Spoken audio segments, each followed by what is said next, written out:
eu vou trabalhar um texto bíblico para desenvolver aquilo que o autor do livro que os irmãos estão estudando, ou acompanhando os nossos preletores, que está na primeira carta de Pedro, no capítulo 1, versos de 1 a 12. Nós vamos expor esse texto, buscar entender esse texto para tratar desse momentoso assunto. Então abra sua Bíblia comigo, primeira carta de Pedro, capítulo 1.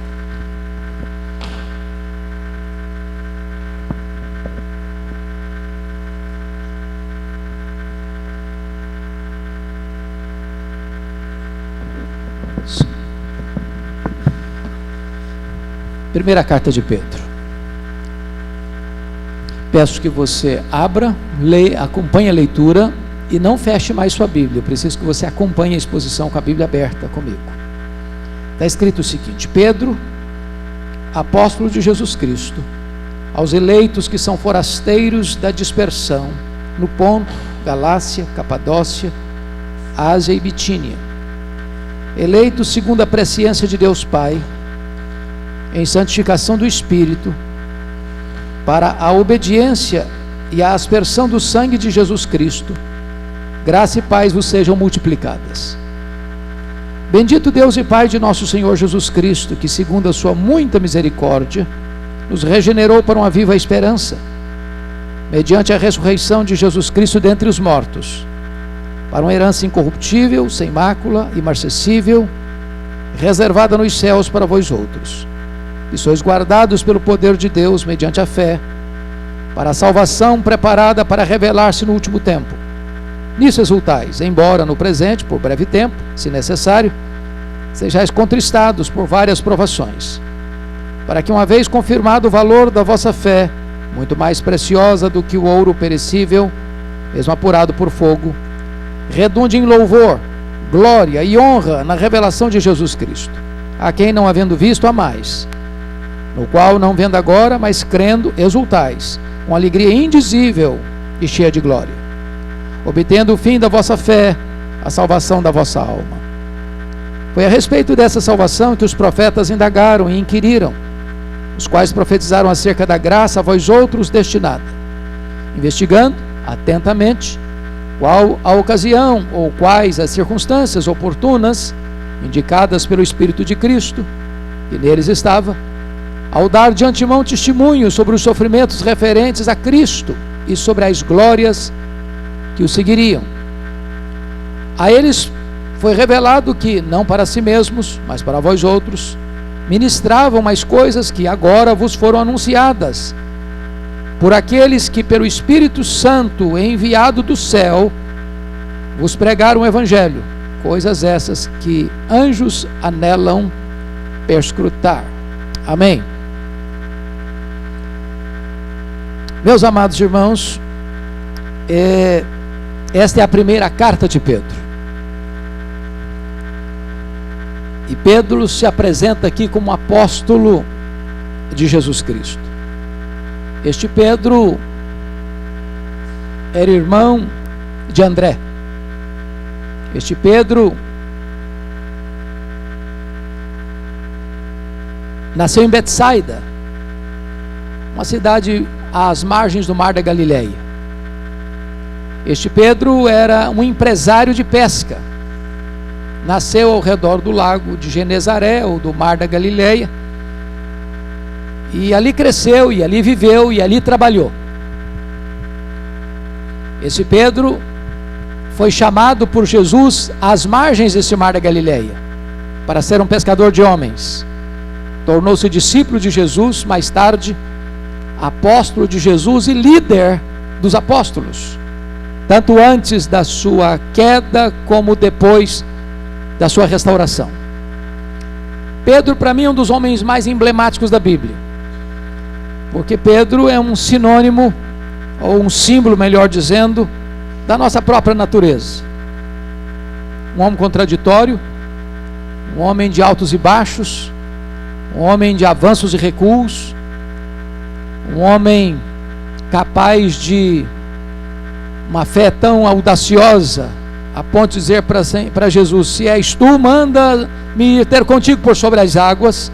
E Jesus vem, e ele anda sobre as águas, para de repente olhar para a circunstância, ficar com medo e naufragar nas ondas revoltas da dúvida e do medo. Um homem capaz de fazer uma declaração de fé cristalina: tu és o Cristo, o Filho do Deus vivo, para em seguida repreender Jesus, tentando afastá-lo da cruz.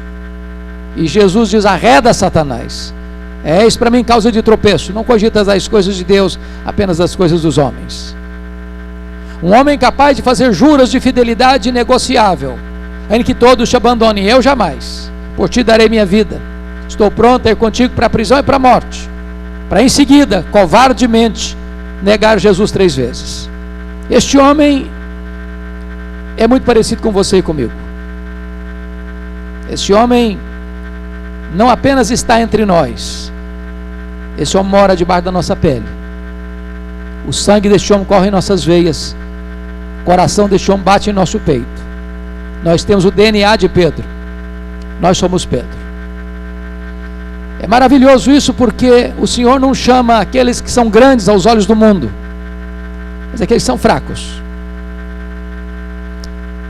E aqui está um apóstolo do Senhor Jesus, se apresentando com estas palavras: Pedro, apóstolo de Jesus Cristo. Depois que ele fala dele como remetente desta carta, e vale dizer que as epístolas traziam no começo tanto o remetente quanto o destinatário, porque as cartas daquela época não são como as nossas hoje, eram rolos.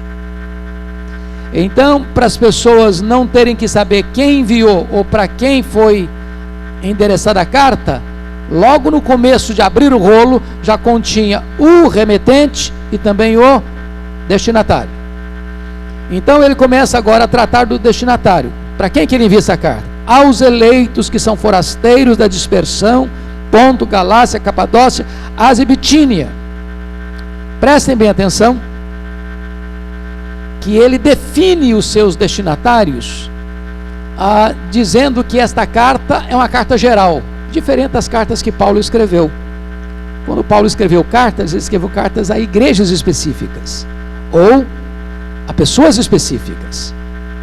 Pedro está mandando uma carta geral, uma carta para crentes que moravam naquela região da Ásia Menor, que Paulo não pregou. Vocês se lembram que na segunda viagem missionária, Paulo queria ir para a Ásia, o Espírito Santo o impediu de ir para a Ásia, e ele entra na Macedônia. Pois exatamente para aquela região que Paulo não foi, e vocês se lembram que Paulo esteve na Galácia, na primeira viagem, Antioquia, Pisídia, Icônio, Derbe, Listra, mas era a Galácia do Sul. Agora Pedro está enviando esta carta para aqueles irmãos que moravam na região da Ásia Menor, ou da Galácia do Norte, que hoje compreendemos Turquia, que Paulo não tinha tido oportunidade de evangelizar. Pedro alcançou essa gente, e Pedro encaminha esta carta a estas pessoas. Ponto, Galácia, entenda-se Galácia do Norte, Capadócia, Ásia e Bitínia. Ele descreve os seus destinatários de 3 maneiras. Primeiro, espiritualmente ele os chama de eleitos. Olha aí comigo o versículo 2, eleitos. E é maravilhoso isso, porque essa talvez seja a melhor descrição de um crente. Se você é um crente do Senhor Jesus, você foi um eleito de Deus, você foi um escolhido de Deus. Não foi você quem escolheu a Deus, foi Ele quem escolheu você. Mas como Ele escolheu você? Com que critério? Porque Ele viu uma coisa boa em você? Não. Ele escolheu você não por causa dos seus méritos, mas apesar dos seus deméritos. Ele escolheu você antes da fundação do mundo. Ele escolheu você em Cristo. Ele escolheu você em santificação do Espírito e fé na verdade. Ele escolheu você para você ser santo. Ele escolheu você para você praticar boas obras. Ele escolheu você para você crer em Jesus. Então, se você está aqui, você é um crente, é porque você foi um escolhido de Deus. Do contrário, nem eu nem você estaríamos aqui hoje. A primeira definição que ele tem dos seus destinatários é que eles são eleitos de Deus. Segundo lugar, essa é a definição espiritual. Vamos ver a definição social. Eles são o quê? Forasteiros. A palavra forasteiro, paroikos no grego, é uma palavra muito interessante, porque significa o estrangeiro residente. Você pode ir para os Estados Unidos, para o Canadá, para a França, para a Inglaterra, para o Japão, para onde quiser, e você pode morar lá por um tempo, mas você não é cidadão. Você está ali temporariamente. Você tem uma outra cidadania. E na palavra de Pedro, os crentes, para quem ele está escrevendo, forasteiros, eles não tinham onde estava um lugar permanente. Até porque, de certa forma, todos nós, meus irmãos, somos aqui no mundo forasteiros. Nós não temos cidade permanente aqui. Nós não temos cidadania permanente aqui. Nossa pátria não é aqui. É como se como se esse mundo fosse uma ponte entre o tempo e a eternidade, entre a terra e o céu. E ninguém constrói uma casa em cima de uma ponte. Ponte é lugar de passagem e não lugar de residência permanente. Não importa se nós não estamos enfrentando o que aqueles irmãos lá estavam enfrentando, perseguições, etc. Mesmo que você more num país onde você tem direito de propriedade, você tem liberdade de ir e vir, ninguém incomoda você. O pastor dessa igreja está indo marcar uma audiência com a autoridade desse município para reivindicar. Aqueles irmãos lá não tinham esses direitos que hoje nós temos. E não obstante, nós também somos forasteiros. Aqui não é a nossa casa permanente, aqui não é o nosso lar permanente, aqui não é a nossa pátria permanente. Nós caminhamos para uma cidade cujo fundador e arquiteto é Deus. Essa é a ideia que Pedro trata aqui de forasteiros. Mas ele usa uma palavra agora, ele definiu espiritualmente nós somos eleitos, socialmente nós somos forasteiros, mas politicamente ele usa uma outra palavra, que você vai notar comigo. No versículo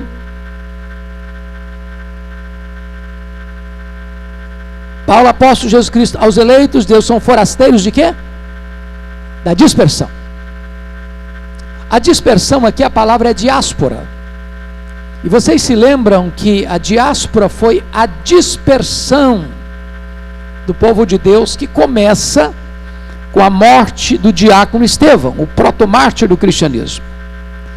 Vocês se lembram lá em Atos dos Apóstolos, capítulo 8, que todos foram expulsos, ou saíram, ou fugiram de Jerusalém, exceto quem? Os apóstolos. Agora, é muito curioso, porque a dispersão é uma palavra que tanto no hebraico quanto no grego, traz a ideia de sementeira, de semear. Na mesma medida que os crentes perdiam seus bens, suas propriedades, suas terras, e eram como que espalhados pelo mundo, a ideia bíblica é de que a dispersão foi o instrumento que Deus usou para semear, não apenas os crentes para o mundo afora, mas semear a palavra de Deus. Quer um exemplo?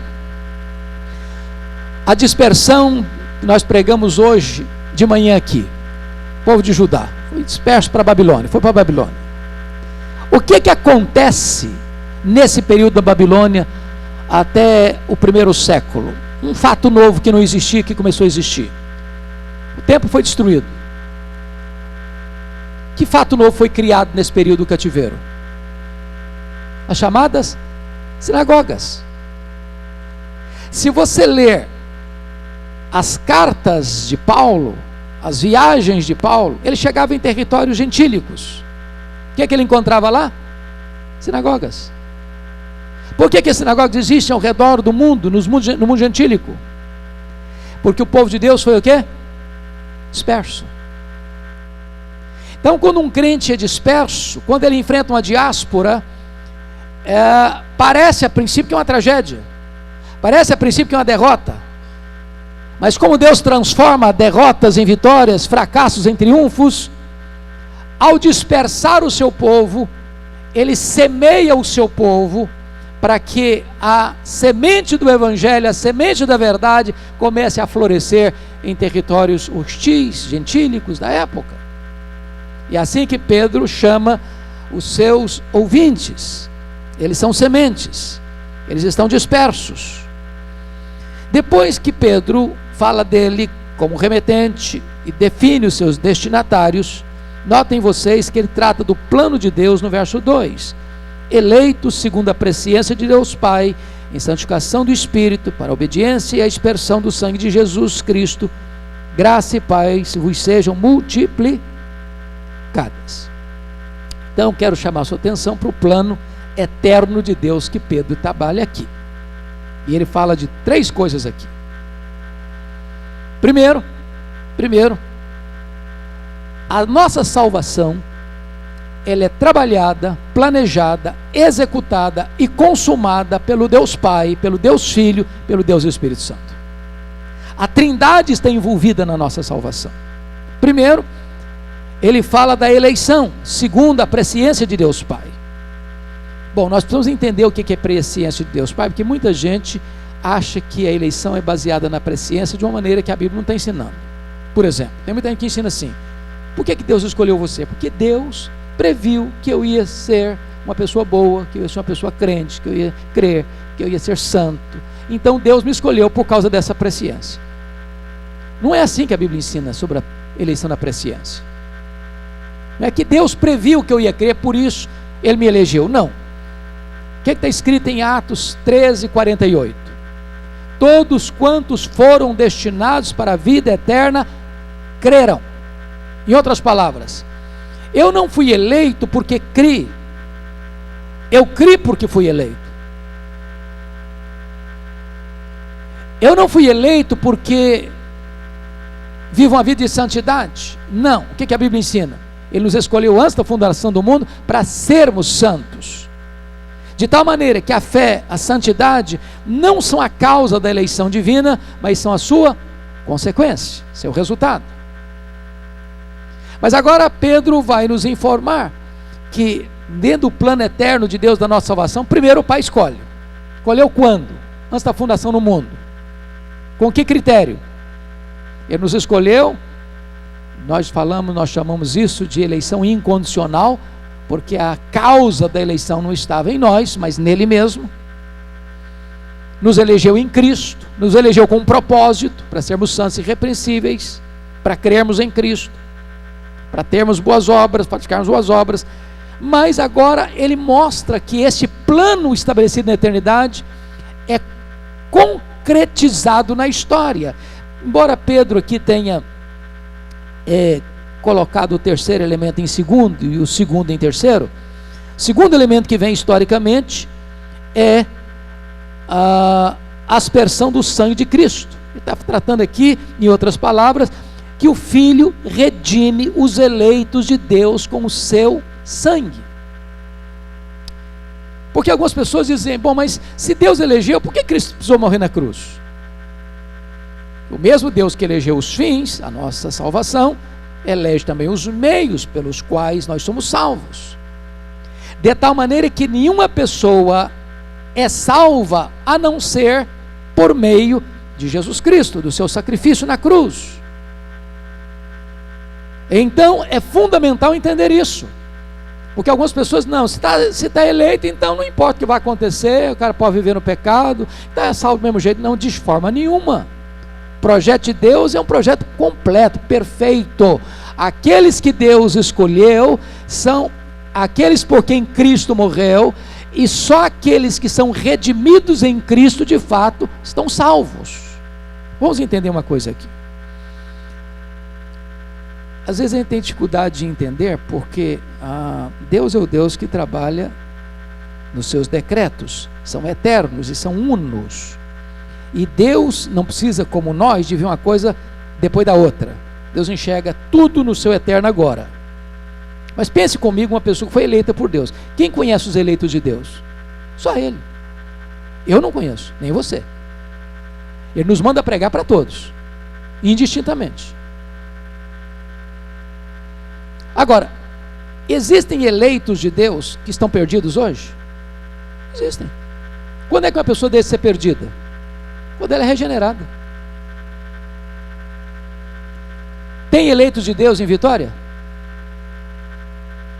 O que Paulo disse? O que Deus disse para Paulo lá em Corinto? Fala e não te cales, porque eu tenho muito povo, muita gente nessa cidade. Essas pessoas estão perdidas ainda. Elas são escolhidas por Deus, mas elas precisam fazer o quê? Ouvir o Evangelho. Elas precisam ouvir o Evangelho. Jesus Cristo diz: as minhas ovelhas ouvem a minha voz, me seguem. Aos que Deus predestinou, esse Deus também chamou. Então, é preciso que essas pessoas que foram escolhidas por Deus ouçam o Evangelho, creiam no Senhor Jesus, sejam redimidas no sangue de Jesus, para que aquele planejamento que foi planejado por Deus, decretado por Deus lá na eternidade, se consume historicamente no momento que a pessoa se arrepende e crê, quando ela é regenerada. Mas notem vocês que Pedro ainda trata que a salvação passa não só pela eleição de Deus, pela redenção do sangue de Cristo, mas também pela santificação do Espírito. Ou seja, como é que eu sei que eu fui eleito por Deus e redimido por Cristo? A evidência da eleição e da redenção é o quê? A santificação. Uma pessoa que está vivendo uma vida desregrada, via de regra, notinha de rodapé. É muito comum você ver hoje muitos pregadores combatendo as doutrinas reformadas, calvinistas, e dizendo que a gente ensina as coisas que a gente não ensina.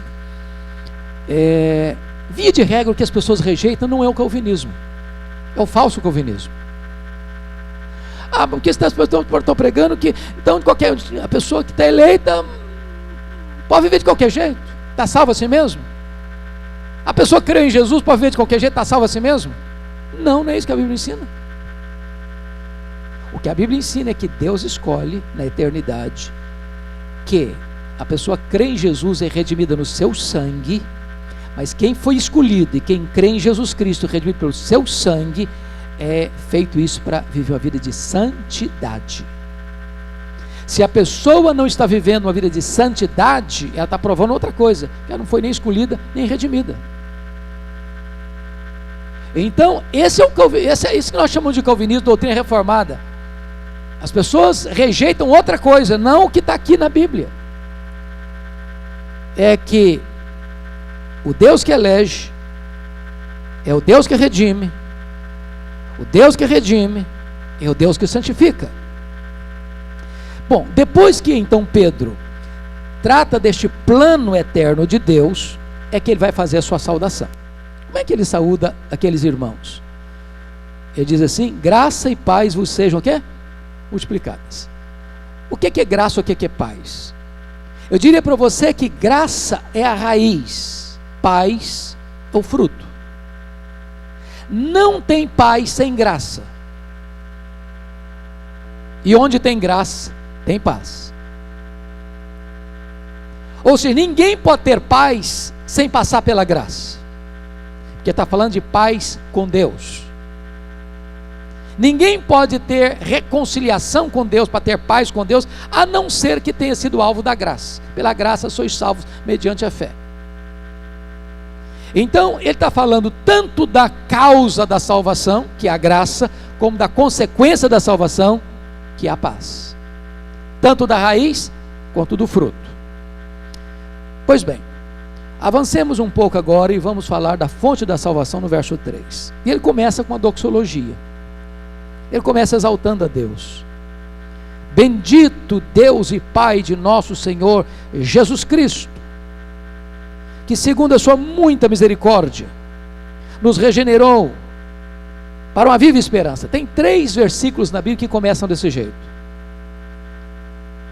Tem 2 Coríntios capítulo 1, versículo 3. Tem Efésios capítulo 1, versículo 3. Tem 1 de Pedro capítulo 1, versículo 3.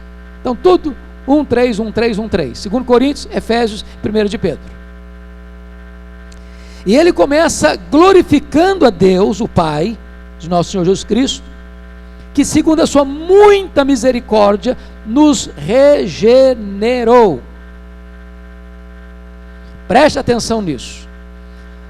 A regeneração não é resultado de Deus ter olhado para você e disse: como essa pessoa é maravilhosa, que pessoa boa, que pessoa digna, que pessoa virtuosa, que pessoa merecedora. Quer saber de uma coisa? Vou regenerá-la. É isso que está ensinando o texto? Não. Deus regenerou você e a mim por causa de quê? Por causa da sua muita misericórdia. Em outras palavras, tudo vem de Deus. A causa da nossa salvação não está em nós, está em Deus. E aí ele trata da natureza dessa salvação. Primeiro, aquilo que foi planejado no céu, realiza-se na terra a partir, versículo 3, diz primeiro que há regeneração. Ele nos regenerou. O que é regenerar? Eu não vou me deter neste ponto, porque os preletores que me antecederam certamente já trataram desse assunto. Os que vão me suceder vão aprofundar um pouco mais nesse assunto. Mas regenerar é gerar de novo, é nascer de novo. É quando o Espírito Santo entra na sua vida, muda as disposições íntimas da sua alma e dá para você um novo coração, uma nova mente, uma nova vida, uma nova esperança, uma nova família, uma nova pátria. Tudo se faz novo na sua vida. Ele nos regenerou. Ele mudou a nossa vida. Estávamos mortos e recebemos vida. Mas Ele nos regenerou preste atenção nisso. Ele nos regenerou para um propósito, para uma finalidade, para uma viva esperança. Uma viva esperança. Mas tem esperança morta, será? O ditado popular diz que a última coisa que morre é a esperança. Diz os pessimistas que é a última, mas morre. Mas Pedro não está falando de uma esperança que morre. Pedro está falando de uma viva esperança. E quando ele trata da viva esperança, ele vai dizer qual é o fundamento desta viva esperança. E qual é o fundamento dessa viva esperança, conforme o versículo de número 3? A ressurreição de Jesus Cristo dentre os mortos. E se você quer olhar a conexão entre a esperança com a ressurreição de Jesus Cristo, talvez seria muito importante você ir para 1 Coríntios capítulo 15, onde ele trabalha um fato curioso. Vale destacar que o mundo romano estava muito influenciado pela cultura grega. E a cultura grega combatia a ferro e fogo a questão da ressurreição dos mortos. Os gregos não acreditavam na ressurreição do corpo, eles acreditavam na imortalidade da alma, mas não na ressurreição do corpo. Para eles, quando uma pessoa morria, era libertar a alma de uma prisão chamada corpo, porque eles acreditavam no chamado dualismo. Para eles a matéria, tudo que é material, físico, tangível, palpável, era mal. E então eles davam muito valor à alma, mas eles desprezavam o corpo. E quando se despreza o corpo, duas atitudes são usadas: ou a pessoa flagela o corpo, ou a pessoa desenfreia por completo o corpo para fazer todo tipo de maluquice. O corpo não importa. E é nesse sentido que a Bíblia resgata a teologia do corpo, resgata o valor do corpo e prega que o corpo vai ressuscitar. O corpo hoje é templo do Espírito Santo. Se você puder depois dar uma lidinha na pastoral de hoje, você veio do pó, você é pó, e você volta para o pó.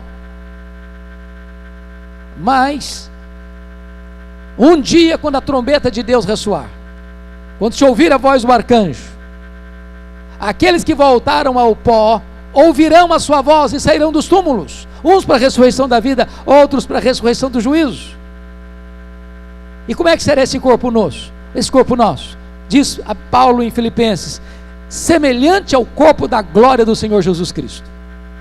Um corpo incorruptível, imortal, poderoso, glorioso, espiritual, celestial. Então Paulo está mostrando para nós que nós fomos regenerados para uma viva esperança. E nessa esperança, nós não temos esperança apenas para esta vida, porque ele argumenta em 1 Coríntios 15, se a nossa esperança se limitar apenas a esta vida, somos os mais infelizes de todos os homens. É por isso que você é um cristão, e não uma pessoa que glorifica o prazer. Você não é um epicureu, você é um cristão. Para o epicureu, o sentido da vida é o prazer aqui, o agora, porque ele não crê no amanhã, ele não crê na eternidade, ele não crê na bem-aventurança eterna, ele não crê no céu. Mas se você é um cristão, a sua esperança não está limitada apenas aqui. Você tem uma viva esperança de um corpo de glória, você tem uma viva esperança do céu, você tem uma viva esperança da bem-aventurança eterna. Foi para isso que você foi regenerado, para esta viva esperança. Bom, dito isto, Paulo vai comparar esta recompensa da salvação, esta viva esperança, na glória, no versículo 4, confira comigo aí, para uma esperança incorruptível, sem mácula, imarcessível, reservada nos céus para vós outros. Preste atenção, reservada aonde? Nos céus. E ele traz 3 definições dela. Ela é incorruptível, ela é sem mácula, e ela é o que mais? Imarcessível. Vamos parar um pouquinho para pensar.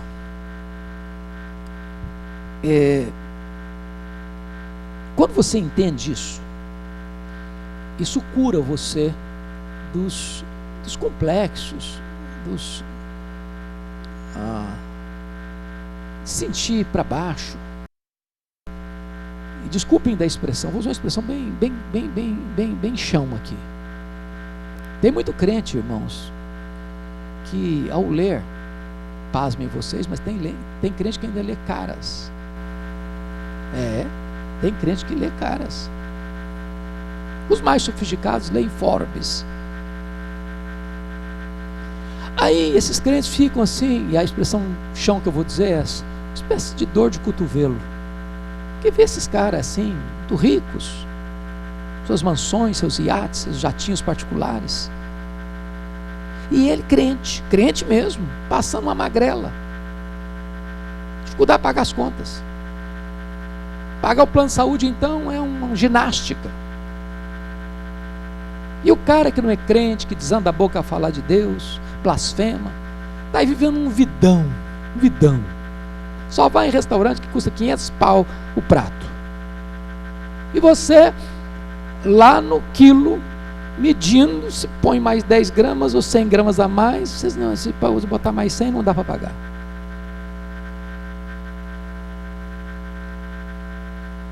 E aí você começa a entender o que Pedro está dizendo. Ele está falando para um grupo de gente que foi expulso de casa, perdeu seus bens, perdeu sua casa, perdeu sua terra, está rodando pelo mundo afora, disperso, morando em cima da linguagem, exilado da eternidade, uma ponte, está de passagem. E ele está encorajando essa gente para dizer: olha, vocês não têm casa para morar aqui, vocês não têm propriedade lá, vocês estão dispersos pelo mundo, mas vocês têm uma herança eterna, incorruptível, imarcessível. O que o homem tem, irmãos, que não tem Cristo? O que ele tem? Tem dinheiro, não tem? Tem dinheiro, tem casa, tem apartamento, tem cobertura, tem palácio, tem fazendas, tem boi, tem ouro, tem dinheiro aplicado na bolsa, tem tanto, etc. E quando ele morrer, o que ele tem? O que ele tem?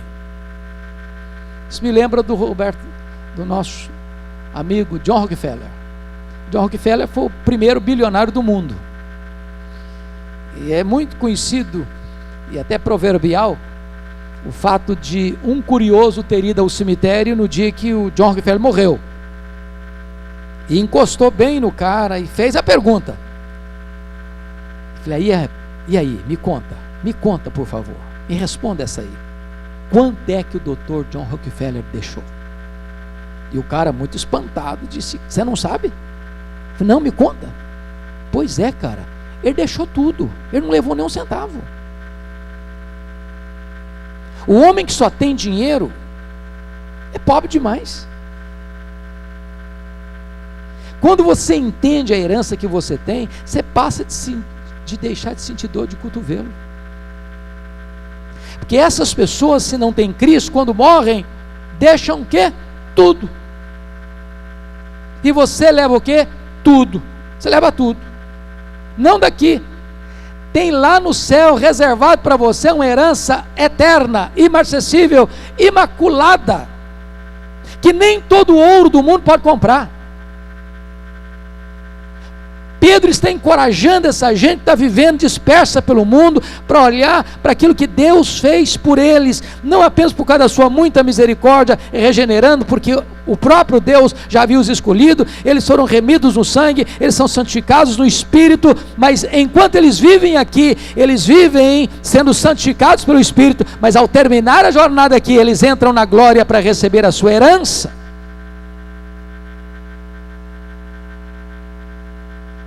E a palavra está escrita aqui, é reservada nos céus. Então você chega lá, está guardadinho para você. Ninguém tasca, ninguém toma. Pois bem, agora Pedro vai ainda fazer uma colocação, porque as pessoas podem perguntar, bom, está reservada lá, tá, mas que garantia que eu tenho? Está mesmo, Pedro? Posso confiar nisso? Olha a segurança da salvação que Pedro ensina no versículo 5. Ele ensina algumas coisas importantes aí, pelo menos 3 eu queria chamar a sua atenção. Primeiro é que a segurança da salvação é garantida pelo próprio Deus, que sois guardados pelo poder de Deus. Meus amados irmãos, quem é guardado aí? Quem é guardado aí? O próprio crente salvo. Então preste atenção nisso, a sua perseverança dos santos, a sua segurança de salvação não está na sua mão. É por isso que tem tanta gente que sofre tanto, irmãos, por deficiência doutrinária. Não é porque não é crente, vai para o céu, foi regenerado, foi remido do sangue, está sendo santificado pelo Espírito, mas ele acha que se eu cometer um errinho hoje, já perdi a salvação, aí entra em pânico. Aí se arrepende, confessa, bom, voltei a ganhar a salvação. Aí amanhã faz uma coisinha de novo, perdi de novo a salvação. Aí está salvo de manhã, está perdido de noite. Aí no outro dia está salvo outra vez, no outro dia está perdido outra vez. E é um desespero, uma corda bamba. O que Pedro está dizendo é que é o próprio Deus quem segura você. Você é guardado pelo próprio Deus. É Ele quem persevera. É Ele quem garante a sua salvação. Foi Jesus quem disse, as minhas ovelhas ouvem a minha voz, elas me atendem, eu dou a elas a vida eterna, e ninguém as arrebatará das minhas mãos. É o que Paulo ensinou em Romanos. Eu estou bem certo que nem a vida, nem a morte, nem anjos, nem principados, nem poderes, nem altura, nem profundidade, nem qualquer outra criatura poderá nos separar do amor de Deus que está em Cristo Jesus. Jesus Cristo disse, aquele que vem a mim, de maneira nenhuma eu o lançarei fora. Então a sua segurança está em quem Deus é e no que Ele promete. É Ele quem segura você. Mas eu posso ter minha salvação garantida, que quem garante é Deus, mas não usufruí-la. Não usufruí-la. Eu fico com medo, fico inseguro, fico atormentado. O diabo chega e me acusa, você está salvo nada. Eu falei, é verdade, não estou salvo mesmo não. Aí entra em pânico. Então o que acontece? Olha o que Pedro ensina, versículo 5. Que sois guardados pelo poder de Deus mediante a fé. Quem guarda a sua salvação é Deus, mas quem se apropria dela é você, mediante a fé. O que é fé? Fé é você saber que o que Deus falou é verdade. O que Deus prometeu, você pode confiar. Que Deus é digno de inteira credibilidade e a sua palavra é digna de inteira aceitação. Então se apropria disso pela fé. Mas em terceiro lugar, quando é que se dará a consumação plena dessa salvação? E vamos entender aqui, versículo 5 ainda, olha aí. Para a salvação preparada para revelar-se no último tempo. Então vamos entender. Você está salvo, você está sendo salvo e você será salvo. As três colocações são verdadeiras. Você já foi salvo no que tange a justificação. Você está sendo salvo no que concerne a santificação. Você será salvo no que se refere à glorificação. Você já foi salvo da condenação do pecado na justificação. Você está sendo salvo no processo da santificação, salvo do poder do pecado. E você será salvo na glorificação da presença do pecado. Hoje, você e eu estamos salvos, mas somos pecadores ainda. O pecado ainda está em nós. Na glorificação, não vai ter mais o quê? Não só não tem condenação, não só não tem poder do pecado, mas não tem o que mais? Presença do pecado. É aí que nós estaremos com um corpo novo, um corpo de glória, na presença do Senhor. Então essa salvação, que começa na eleição, que passa pela redenção, pela regeneração, pela santificação do Espírito, vai ser e está garantida por Deus, e você toma posse pela fé, você então vai tomar posse disso de forma plena, definitiva, quando Jesus voltar, na glorificação.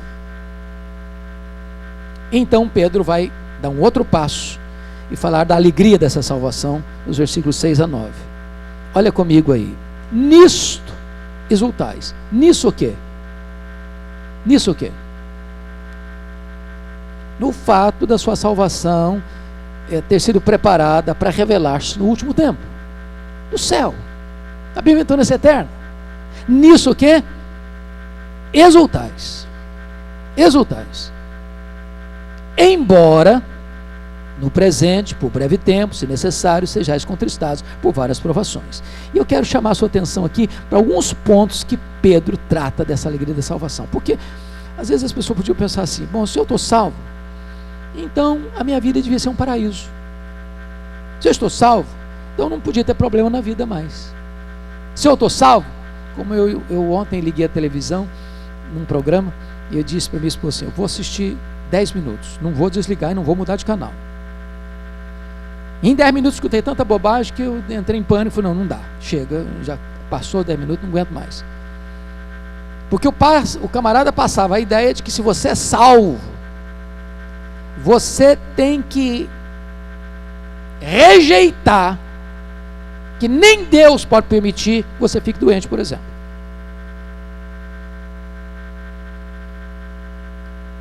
Então as pessoas passam a ideia que você está salvo, então você não pode ficar doente, você não pode ficar desempregado, você não pode ter problema financeiro, você não pode ter problema na vida, você não pode ter nada. A vida então seria um paraíso, você estaria em uma nave espacial, imune de qualquer vicissitudes da vida. Mas não é isso que Pedro está ensinando, não é isso que a Bíblia está ensinando.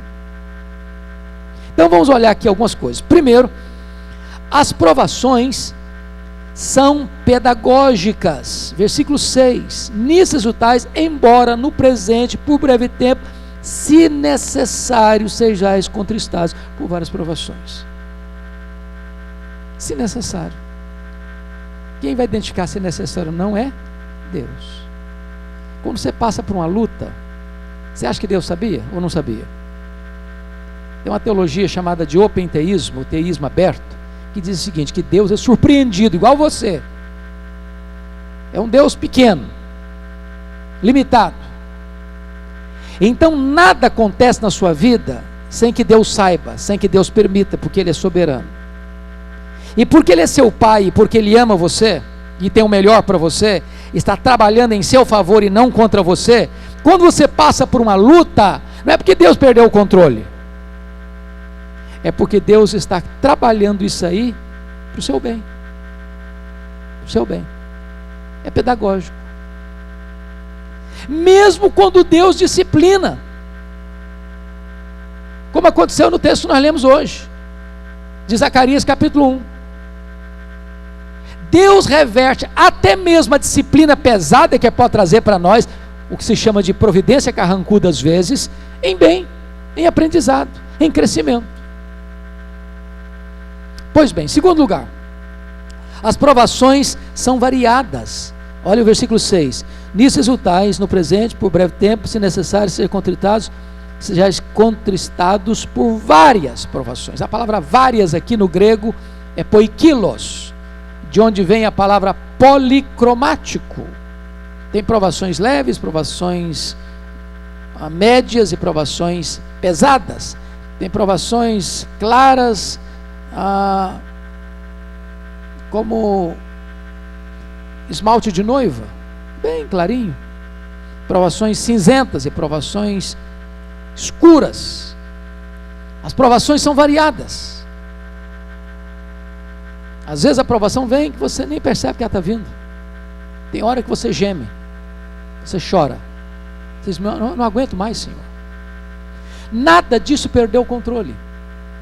Até porque, se você conferir comigo capítulo 4, versículo 10 dessa mesma carta, ele diz que a graça de Deus tem a mesma característica. No 4:10 ele diz: como bons despenseiros da multiforme graça de Deus. A palavra multiforme aí é a mesma poikilos. Ou seja, para cada tonalidade de prova que você tem a graça suficiente para sustentar você, para fortalecer você.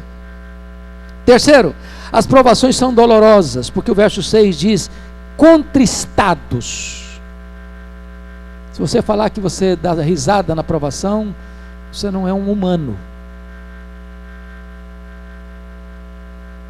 E o Senhor redimiu não supra-humanos, mas humanos.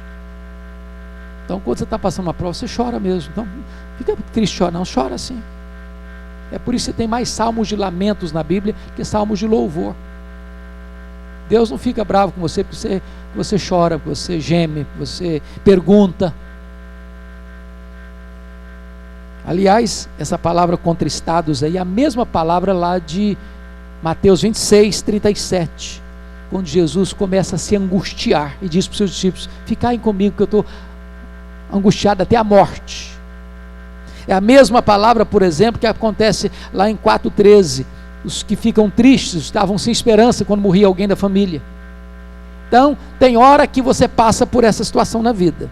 Quarto, as provações são passageiras, porque note comigo aí no versículo 6, nisso exultais embora no presente por breve tempo. Louvado seja Deus. Se a vida toda fosse provação, você não aguentaria. É igual um voo, você vai fazer um voo de 10 horas, se durante o primeiro minuto do voo até o último fosse turbulência, eu acho que você morreria em cima. Quando embarcava, desembarcava só defunto. Tem tempo de turbulência? Tem, mas tem hora que vai naquela calma, tranquila. É assim? É assim a vida. Mais do que isso, as provações, versículo 7, elas são proveitosas, para que uma vez confirmado o valor da vossa fé, muito mais preciosa do que o ouro perecível, mesmo apurado por fogo, redunde em louvor, glória, honra na revelação do Senhor Jesus. Vamos pegar aí a figura do ouro. Eu não sou ourives, talvez você também não, mas não importa, a gente entende um pouquinho aqui. É um cadinho. O ourives, o que ele faz com o ouro? Pega o metal misturado com escórias, joga no fogo.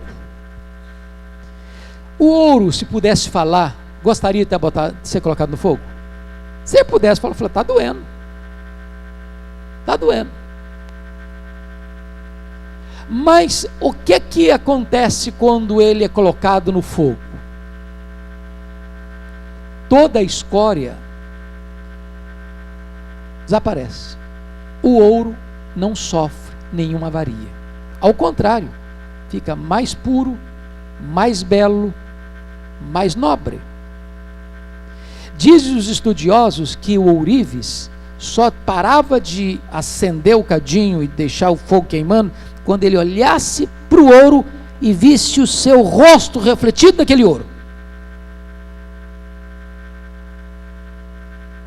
Pois bem,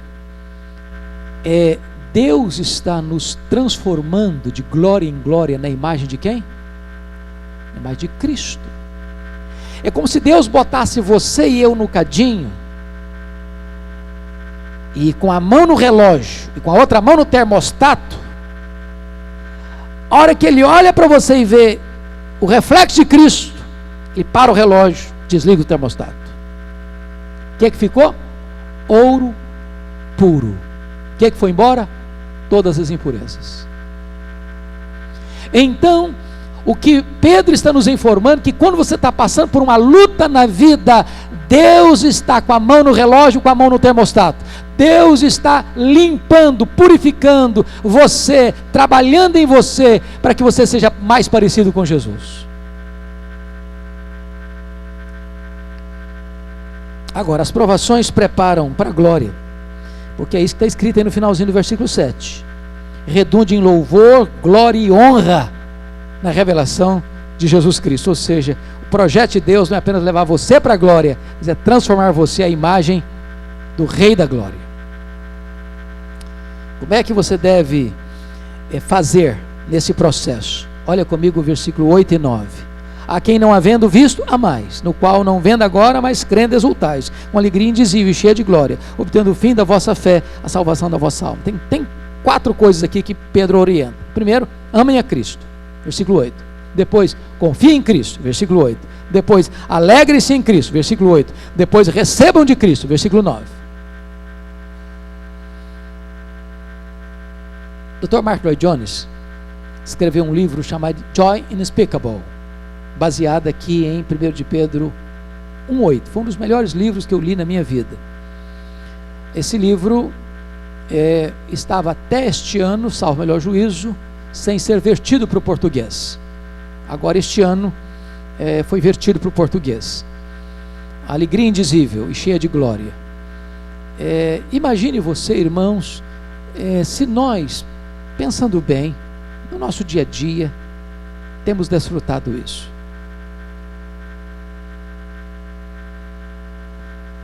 Se as pessoas que convivem conosco veem isso, se quando eu vou à padaria, ao supermercado, na farmácia, as pessoas veem isso em mim, se batendo um papo aqui no pátio da igreja, as pessoas observam isso em mim, se lá no meu trabalho, quando eu vou ao banco, ou quando você vai fazer uma viagem, ou visitar um parente, se as pessoas veem isso em você, em mim, parece-nos que nós temos o conceito correto na nossa mente, mas parece-nos que nós não estamos tomando posse de forma plena daquilo que é verdade da Escritura.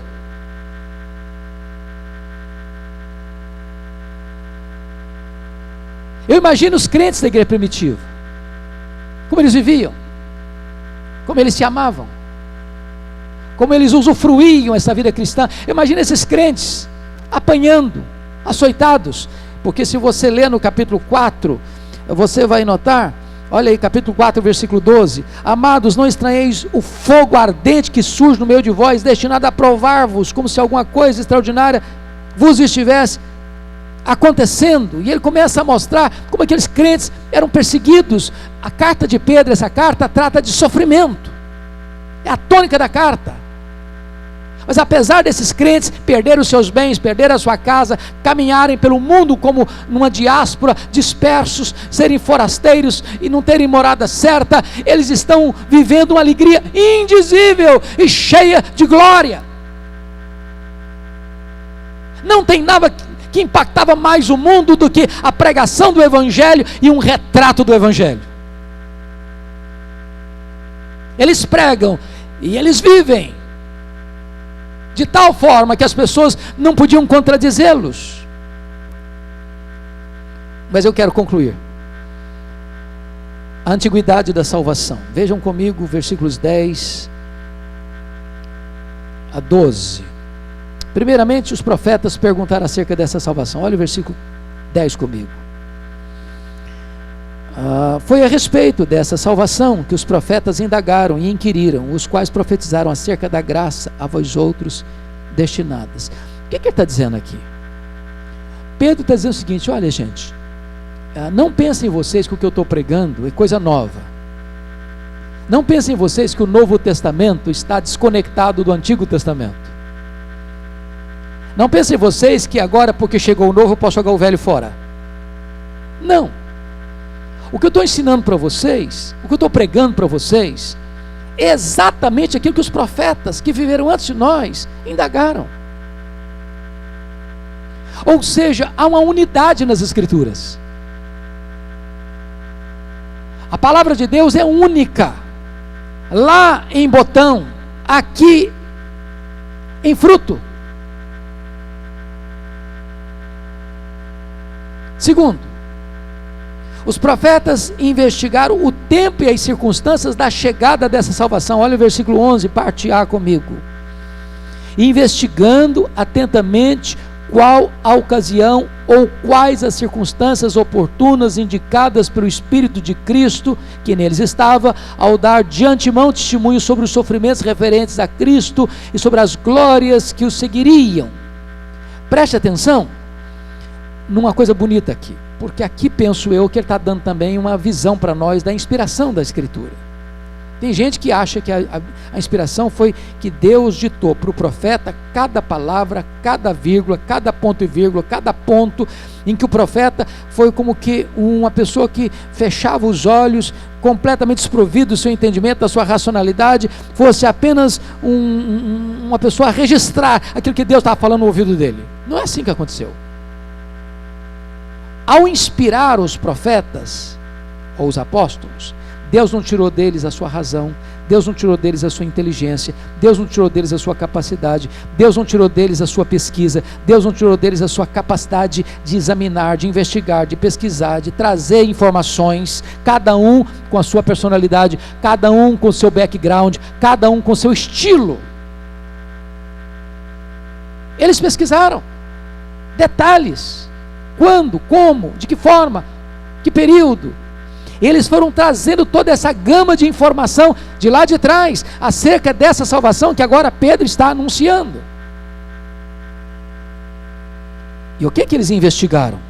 Versículo 11, parte B, revela para nós que os profetas deram testemunho tanto da humilhação quanto da exaltação de Cristo.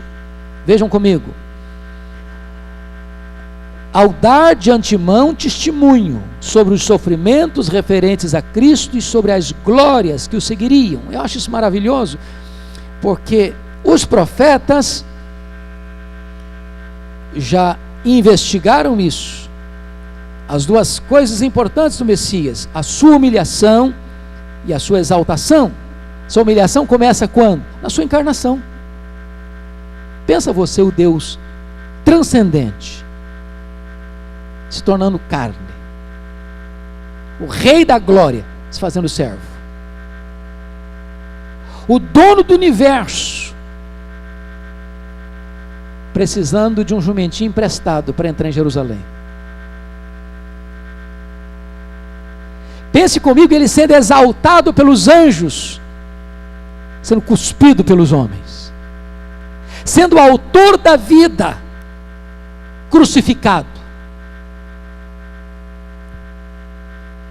sendo honrado pelo Pai, agora sendo esbordoado pelos seus inimigos.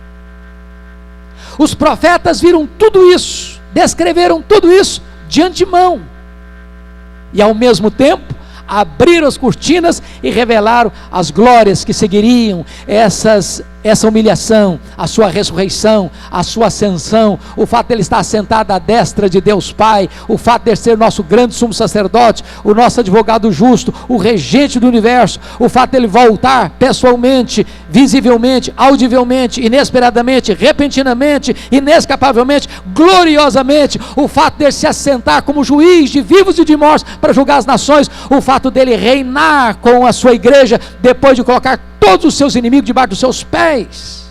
Tudo isso foi previsto, tudo isso foi visto de antemão, tudo isso foi descrito pelos profetas que viveram antes.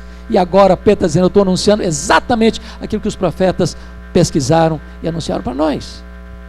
Finalmente, último lugar, os profetas apontaram para uma salvação posterior a eles mesmos. Olha o versículo 12. A eles foi revelado que, não para si mesmos, mas para vós outros, ministravam as coisas que agora vos foram anunciadas por aqueles que pelo Espírito Santo enviado do céu vos pregaram o Evangelho, coisas essas que os anjos anelam perscrutar. Os profetas, como que na ponta dos pés, esticando o pescoço, olharam lá para frente e viram a humilhação do Messias, a exaltação do Messias, mas eles entenderam uma coisa: essa salvação do Messias não é para a nossa geração, é para as futuras gerações. Pedro está dizendo o seguinte para os seus ouvintes: vocês são mais privilegiados que os profetas. E eu queria ler para fechar Mateus 11:11, porque aqui eu acho que Jesus ilustra bem isso. Olha aí Mateus 11:11. Jesus está falando de João Batista. E olha o que ele diz de João Batista: em verdade vos digo, entre os nascidos de mulher, ninguém apareceu maior do que João Batista, mas o menor no reino dos céus é maior do que ele. O que Jesus está querendo dizer com isso? João Batista é o último da fila dos profetas do Velho Testamento. Ele fecha a cortina e abre-se uma nova cortina. Embora ele fosse o maior dentre os nascidos de mulher, você e eu, desde aqueles que começaram na nova aliança, este evangelho trazido por Jesus Cristo nosso Senhor, é maior que ele, porque eles viram, eles apontaram para essa salvação que você e eu estamos recebendo. João Batista teve o privilégio não só de predizer, mas ele teve o privilégio de dizer: eis o Cordeiro de Deus que tira o pecado do mundo. Você e eu não precisamos olhar para frente para ver Jesus, nós podemos olhar para trás, dizer: ele veio, essa salvação aconteceu, e nós estamos aqui recebendo essa gloriosa salvação, porque o Pai nos predestinou, porque o Filho nos remiu, porque o Espírito nos santifica, porque essa salvação está assegurada por Deus. Essa salvação é gloriosa, tem uma recompensa eterna. E agora, porque você tem essa salvação garantida, você pode viver muito feliz, exultando, uma alegria indizível e cheia de glória, mesmo passando por lutas, mesmo passando por dificuldades, porque esta é a mesma salvação que aqueles profetas que viram lá atrás profetizaram, e agora você aqui hoje, agora está usufruindo, mas que só vai ser consumada plenamente quando Jesus voltar em glória, e nós estaremos para sempre com Ele. Vamos ficar em pé? Pastor Jailton, vem orar por nós e encerrar este momento devocional.